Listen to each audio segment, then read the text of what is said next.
السلام علیکم ورحمۃ اللہ وبرکاتہ۔ روح کا سفر پارٹ 4 انشاءاللہ چوتھا حصہ ہے، شروع کرتے ہیں۔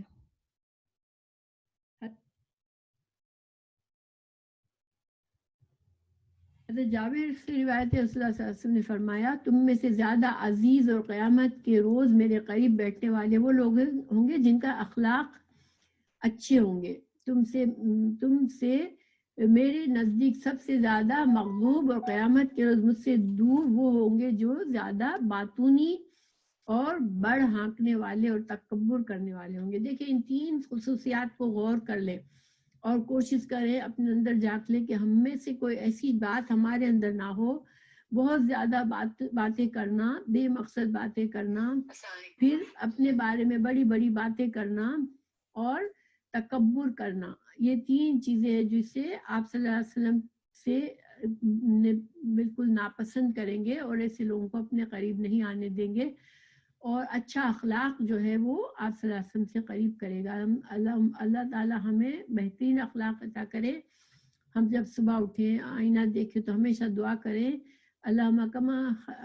حسن خلقی فحسن خلقی، اللہ سے اچھے اخلاق کی دعا کرتے رہیں انشاءاللہ، اور اللہ تعالی ہم اپنے آپ پر اور اچھا اخلاق بنانے کے لیے انسان کو مسلسل اپنے اوپر کڑی نظر رکھنی پڑتی ہے کہ میں ہر معاملہ اونچ نیچ میں وہ اپنے آپ کو دیکھے کہ میں نے تو کہیں سے غلط نہیں کیا۔ ہم فوراً دوسرے کی غلطی پر غور کرتے، لیکن اللہ سبحانہ تعالیٰ ہمیں اپنی اصلاح کرنے والا بنائے تاکہ ہم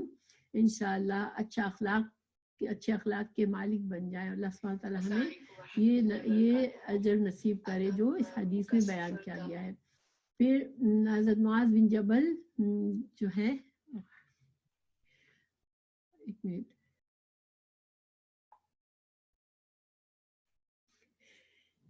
الحمدللہ، صلی اللہ علیہ وسلم نے فرمایا، جس نے اللہ تعالیٰ کو راضی کرنے کے لیے تواضع اختیار کی۔ تواضع کیا ہے؟ عاجزی، اپنے آپ کو بہت جھکا کے رکھنا، اور تواضع میں ایسے قیمتی لباس نہ پہنا جسے خریدنے کی وہ استطاعت رکھتا تھا، یعنی اللہ نے اس کو اتنا مال دیا ہے کہ وہ بہترین لباس پہن سکتا ہے، لیکن وہ صرف عاجزی کو پسند کرتے ہوئے سادہ لباس پہنے اور صرف اللہ کی رضا کو تلاش کرنے کے لیے، تو اسے قیامت کے روز اللہ تعالیٰ ساری مخلوق کے سامنے بلائیں گے تاکہ وہ اہل ایمان کے لباس میں سے جو چاہے پسند کر لے۔ تو انشاءاللہ اللہ تعالیٰ ہمیں توفیق دے کہ ہم جب بڑی محفلوں میں جائیں تو ہم اپنے اس حدیث کو یاد رکھیں کہ ہم خرید سکتے ہیں اچھے سے اچھا لباس اور اچھے سے اچھا پہن سکتے ہیں، لیکن اگر ہم انشاءاللہ اپنے اندر عاجزی پیدا کرنے کے لیے ہم سمپل رہیں گے تو انشاءاللہ ہمارے لیے یہ فائدہ مند چیز ہے۔ ویسے تو دیکھیں اسلام میں منع نہیں ہے کہ اللہ نے دیا ہے انسان اچھے کپڑے پہنے، اس کی ممانعت نہیں ہے، لیکن اگر اللہ کی رضا کے لیے انسان اپنا ایک عاجزی والا رویہ اختیار کرے تو انشاءاللہ یہ اس میں بہتری ہے۔ حضرت ابو ہریرہ کہتے ہیں کہ میں نے نبی کریم صلی اللہ علیہ وسلم سے فرماتے ہوئے سنا ہے کہ میری امت کے لوگ قیامت کے روز وضو کے نشانوں سے بلائے جائیں گے، تو جو وضو ہم کرتے ہیں تو وضو کے اعضاء ہمارے اس دن چمک رہے ہوں گے، اور اس سے آپ صلی اللہ علیہ وسلم ہمیں پہچان لیں گے۔ تو ہمیں جب بھی وضو کریں انشاءاللہ مگر ہم یہ سوچ کے وضو کریں کہ ہم جتنا اچھی طرح سے وضو کریں گے انشاءاللہ ہمارے اعضاء میں چمک بڑھ جائے گی، تو پھر ہمیں کرنا چاہیے، وضو میں سستی نہیں کرنی چاہیے، کیونکہ حوض کوثر پر آپ صلی اللہ علیہ وسلم اپنی امت کو ان نشانوں سے پہچانیں گے، وضو کے نشانوں سے پہچانیں گے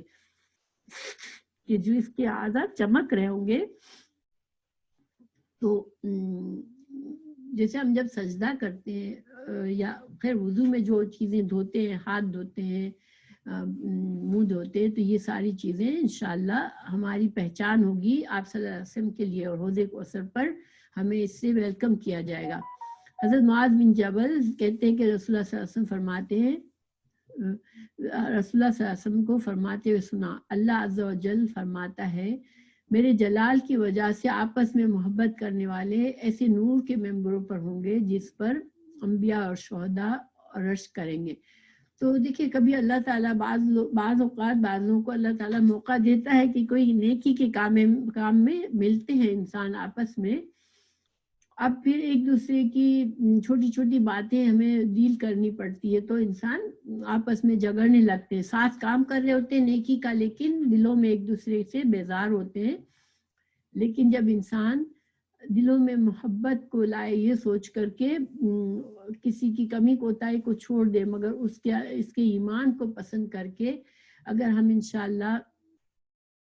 آپس میں محبت کریں گے تو یہ اس سے ایک اور عزت والی جگہ ملتی ہے کہ نور کے ممبروں پر وہ لوگ ہوں گے انبیاء اور شہداء بھی رشک کریں گے ان پر.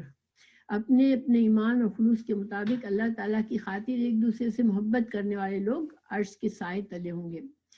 بعض نور کے ممبروں پر ہوں گے. ٹھیک ہے, تو اللہ سبحانہ تعالیٰ ہمیں توفیق دے کہ ہم انشاءاللہ ہماری محبت کا محور جو ہو وہ اللہ کی محبت ہو, کہ جو اللہ سے محبت کرتا ہے مجھ سے محبت کرے. حضرت عبداللہ بن عمر کہتے ہیں رسول اللہ صلی اللہ علیہ وسلم نے فرمایا انصاف کرنے والے قیامت کے روز اللہ عز و جل کے داہنے ہاتھ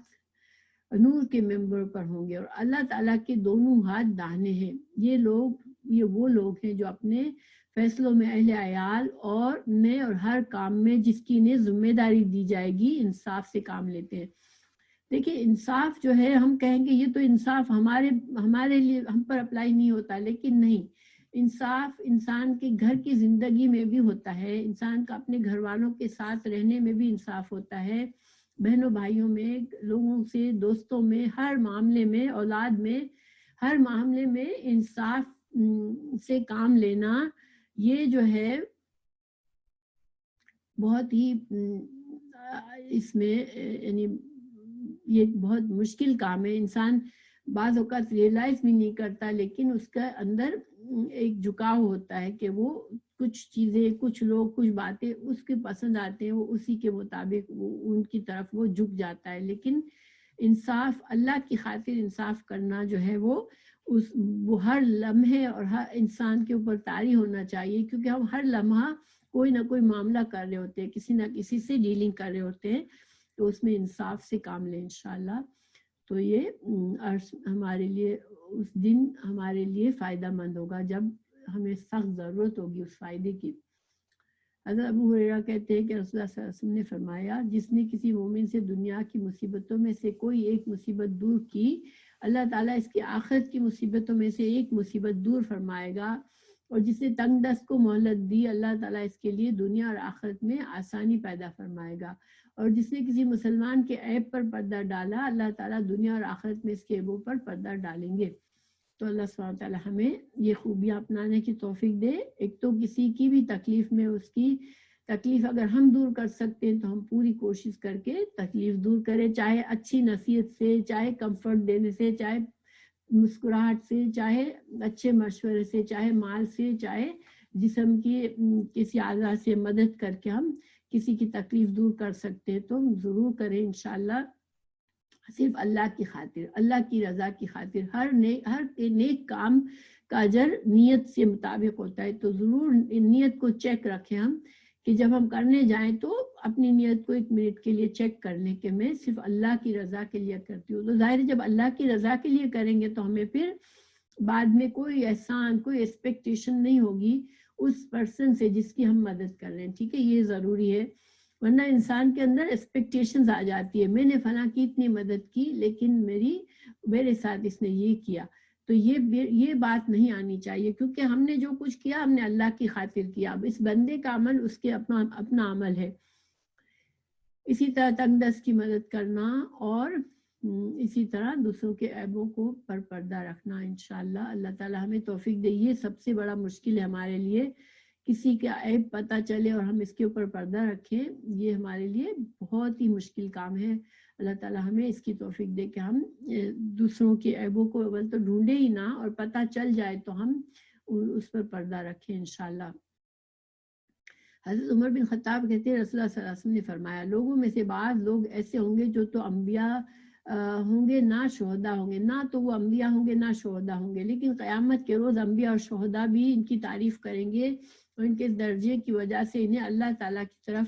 سے عطا ہوگا۔ صحابہ کرام رضی اللہ عنہ نے کہا یا رسول اللہ اب ہمیں بتائیں کہ وہ خوش نصیب کون ہیں؟ آپ صلی اللہ علیہ وسلم نے فرمایا یہ وہ لوگ ہیں جو ایک دوسرے سے کلام اللہ کی وجہ سے محبت کرتے ہیں۔ کلام اللہ کیا ہے؟ اللہ کا قرآن اور حدیث کی وجہ سے ایک دوسرے سے محبت کرتے ہیں۔ ان کی محبت بغیر کسی رشتہ داری کے ہوگی اور نہ ان کی محبت بغیر کسی رشتہ داری کے ہوگی اور بغیر مالی لین دین کے ہوگی۔ ان کے چہرے نورانی ہوں گے اور نور کے ممبروں پر فروکش ہوں گے۔ اللہ سبحانہ تعالیٰ ہمیں وہ محبت دے آپس میں کہ ہم قرآن کی وجہ سے ایک دوسرے سے محبت کریں انشاءاللہ۔ جب لوگ خوف میں مبتلا ہوں گے انہیں کوئی خوف نہیں ہوگا، اور جب لوگ غمزدہ ہوں گے انہیں کوئی غم لاحق نہیں ہوگا۔ پھر آپ صلی اللہ علیہ وسلم نے یہ آیت تلاوت فرمائی، سنو اولیاء اللہ کے لیے نہ خوف ہوگا نہ غم ہوگا۔ سورہ یونس کی آیت ہے۔ اور اولیاء جو ہیں وہ ایک عام سا تصور ہے ہمارے درمیان کہ بالکل ہی دنیا سے بیزار لگنے والا انسان جو ہے وہ کچھ ایسے کام کرتا ہے جس سے تو وہ اولیاء بن جاتے ہیں۔ نہیں، اولیاء اللہ وہ ہوتے ہیں جو اللہ کی کتاب کو تھام کر چلتے ہیں اور لوگوں کو بھی لے کر چلتے ہیں اور اپنی زندگی کے ہر قدم میں اللہ کی کتاب کا سہارا لیتے ہیں اور اس سے محبت کرتے ہیں۔ تو یہ اولیاء اللہ ہوتے ہیں۔ اللہ سبحانہ تعالیٰ ہمیں انہی میں شامل کر دے، آمین۔ پھر میدان حشر میں رسوا کرنے والے اعمال، کچھ اعمال ایسے ہیں جو انسان کو جس طرح دنیا میں حشر میں عزت بخشیں گے، اسی طرح کچھ اعمال سے انسان رسوا ہوگا۔ اس میں زکوٰۃ نہ ادا کرنے والا، اسی طرح جو ہے دیکھیے یہ سونے اور چاندی کی زکوٰۃ ادا نہ کرنے والے کو میدان حشر میں سونے اور چاندی کی گرم تختیوں سے داغا جائے گا۔ ہماری جولری بھی ہوتی ہے، وہ بھی اس پر بھی ہمیں زکوٰۃ دینا ہوتا ہے اگر وہ نصاب سے زیادہ ہے تو۔ بہت سی عورتیں ان کو نہیں اس بات پر دھیان دیتی، لیکن جولری اگر ہماری نصاب سے زیادہ ہے تو اس پر زکوٰۃ کے اگر پیسے نہ بھی ہو تو جولری میں سے ہی اتنی جولری نکال کر صدقہ کر دیں، زکوٰۃ ادا کر دیں، لیکن ہم پر زکوٰۃ اس پر فرض ہے۔ اسی طرح 7 تولے 7 تولے سے زیادہ سون ہمارے پاس ہے، سونا ہے، تو پھر ہمیں اس جولری پر بھی پھر پوری جولری پر دینی ہے، یہ بھی یاد رکھیں۔ 7 سے زیادہ ہو تو یہ نہیں کہ 7 نکال کے باقی جولری پر ہم زکوٰۃ دے دیں، نہیں، 7 تولے سے زیادہ ہے تو ہمیں پوری جولری پر ہمیں زکوٰۃ دینی پڑے گی، ٹھیک ہے۔ اور زکوٰۃ کے پیسے نہ ہو تو جولری میں سے ہی کچھ سونا نکال کر اس سے ہی ادا کر سکتے ہیں، لیکن یہ نہیں کہہ سکتے کہ میرے پاس تو کوئی انکم کا ذریعہ نہیں ہے تو میں کیسے زکوٰۃ دوں، نہیں، اگر زیور ہے تو پھر زکوٰۃ دینا لازمی ہے۔ اسی طرح اونٹ، گائے، بھینس، بکری، بھیڑ اور وغیرہ کی زکوٰۃ ادا کرنے والوں کو نہ ادا کرنے والوں کو یہ جانور 50,000 سال تک میدان حشر میں مسلسل اپنے پاؤں تلے رونیں گے۔ جو لوگ جانوروں کے ساتھ ان کا کام ہوتا ہے، بزنس ہوتا ہے، اور ان کو جانور رکھنے ضروری ہوتے ہیں، ان کو ان کے جانوروں پر جانور ان کے جو ہوتے ہیں وہ نفع کے لیے ہوتے ہیں، ان کی انوینٹری ہوتی ہے جس پر وہ بیچ کر کماتے ہیں، تو ان جانوروں پر بھی زکوٰۃ ہوتی ہے، اور نہ ادا کرنے والے پر وہی جانور اس کو رون ڈالیں گے۔ پھر جس روز حق تعالیٰ کی پنڈلی کھلے گی، لوگوں کو سجدہ کرنے کے لیے بلایا جائے گا تو یہ لوگ سجدہ نہ کر سکیں گے، ان کی نگاہیں جھکی ہوئی ہوں گی، ذلت چھا رہی ہوگی، کیونکہ دنیا میں جب یہ صحیح سالم تھے اس وقت انہیں سجدہ کے لیے بلایا جاتا تھا تو یہ انکار کر دیتے تھے۔ یہ بھی بڑی ڈرنے والی چیز ہے۔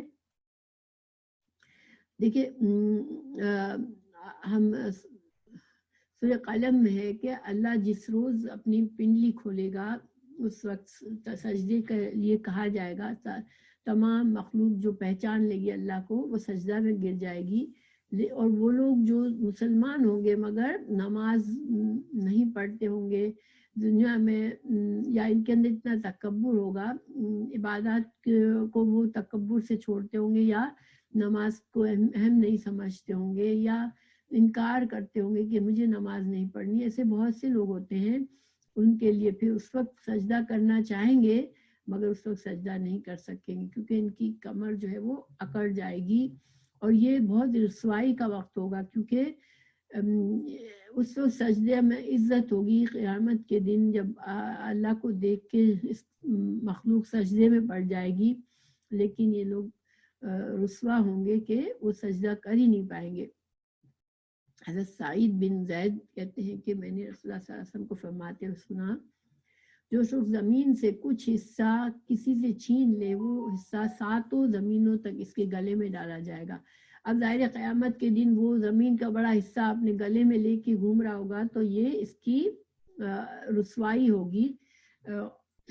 اس کو بے عزت کرنے والی چیز ہوگی، تمام انسانوں کے سامنے ہر چیز کھل کر آئے گی۔ پھر حضرت ابو امامہ سے روایت ہے کہ نبی کریم صلی اللہ علیہ وسلم فرماتے ہیں جو شخص 10 یا 10 سے زیادہ افراد کے معاملات کا ذمہ دار بنایا گیا قیامت کے روز وہ اللہ تعالیٰ کے حضور میں اس حالت میں حاضر ہوگا کہ اس کے ہاتھ گردن کے ساتھ توق کی مانند بندھے ہوئے ہوں گے، یا تو اس کا نیک طرز عمل اسے چھڑا لے گا یا گناہ اسے ہلاک کر دے گا۔ یہ حدیث بھی بہت ڈرنے والی ہے۔ انسان کو دنیا میں رتبہ چاہیے ہوتا ہے، بڑا مقام چاہیے ہوتا ہے، عزت والی جگہ چاہیے ہوتی ہے،